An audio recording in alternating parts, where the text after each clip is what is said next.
Hello, in this tutorial I'm going to show about Nslookup command. Now Nslookup is all about the info of the domain name server, the info about DNS, uh, and what the domain is all about. So basically, Nslookup will provide us uh, the details about domain name server. Well, it's a very important and very interesting command. Let's working on it. Now, when I'm saying nslookup google.com, it will give me the reply of server address and the Google address and its IP. Means my the packet passed from the server, from my internet service provider, that is ISP. And basically when I passed my packet, it moved from 103.8.454.45.5 and it moved to reach to google.com. It's version 6 IP and all the IPs. But interesting thing which you find is non-authoritative answer. It means I don't have authority to have more details about the DNS of Google.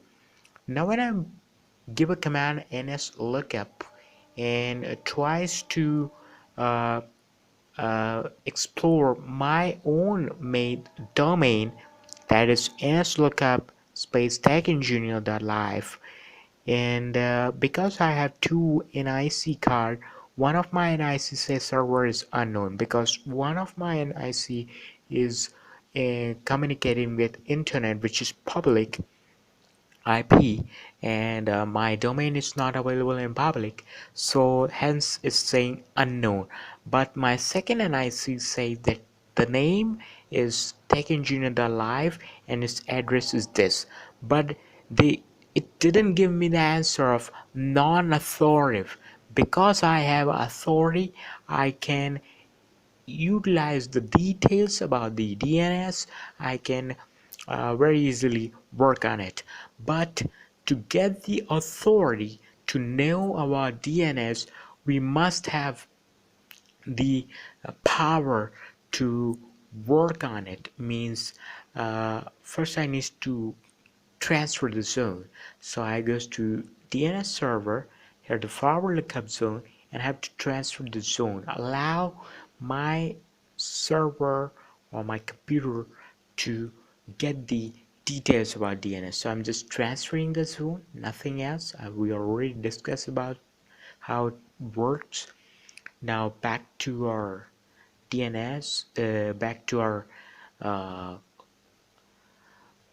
working computer where we are working on nslookup. Now nslookup is not just a command, but it's a type of program, and we have a lots of, when we was moved to nslookup, now we have a command called ls -a and whatever, if you have authority.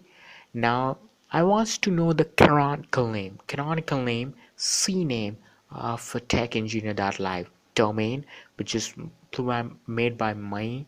It's a local computer, and CNAME of techengineer.live is mail.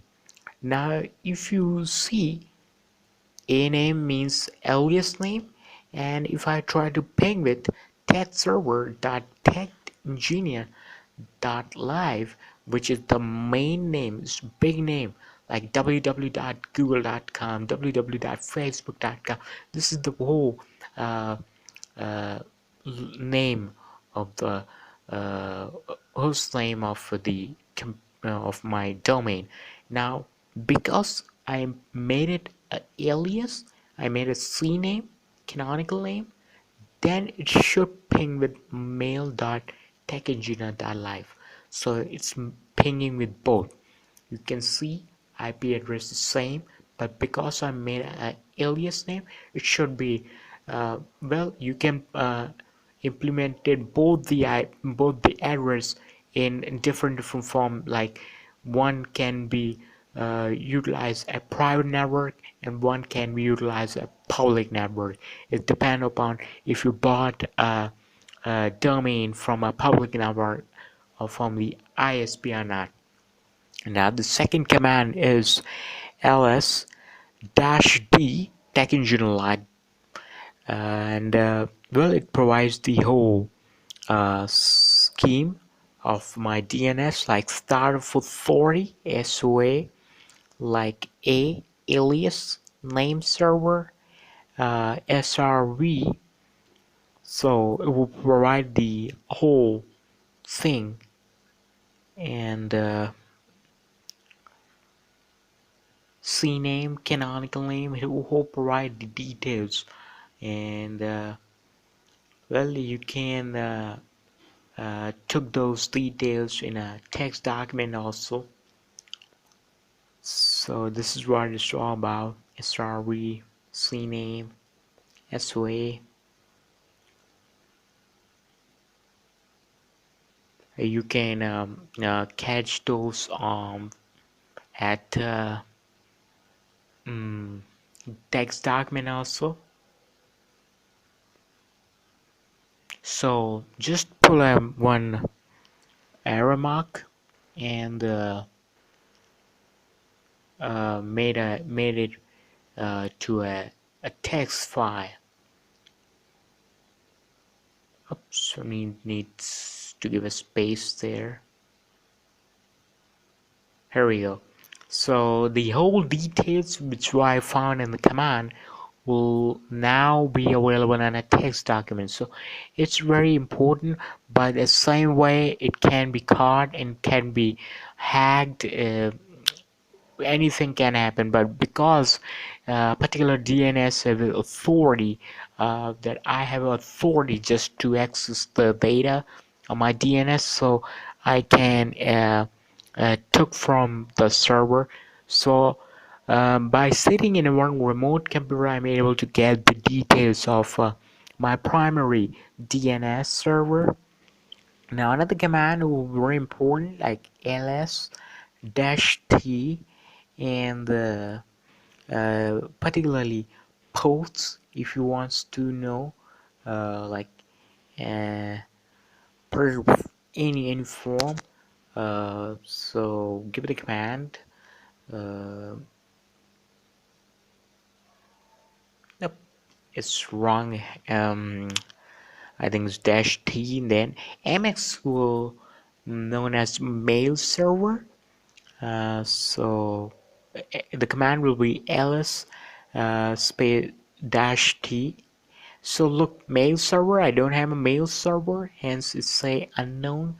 Now we want to uh, know about the PTR, which is made on reverse lookup zone PTR. So it's also not available.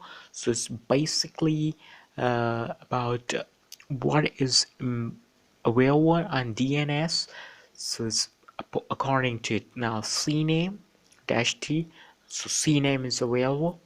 So it can be gettable from this command also, CNAME, canonical name, and the SOA star of 40 provide the whole details. The NSRV, if it wants to be, who wants to get, and look, it's available.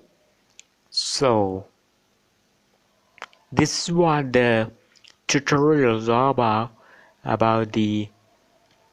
So this is what the tutorials are about, and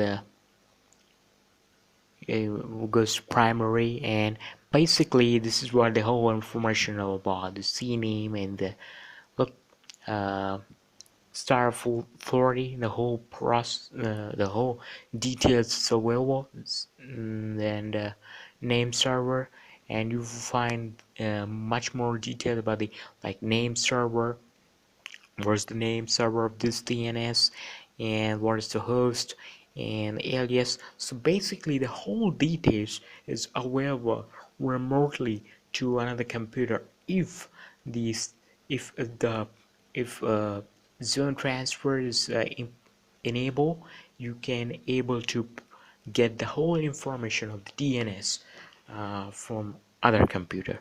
So we learned something about it, and hope you get some info about Nslookup.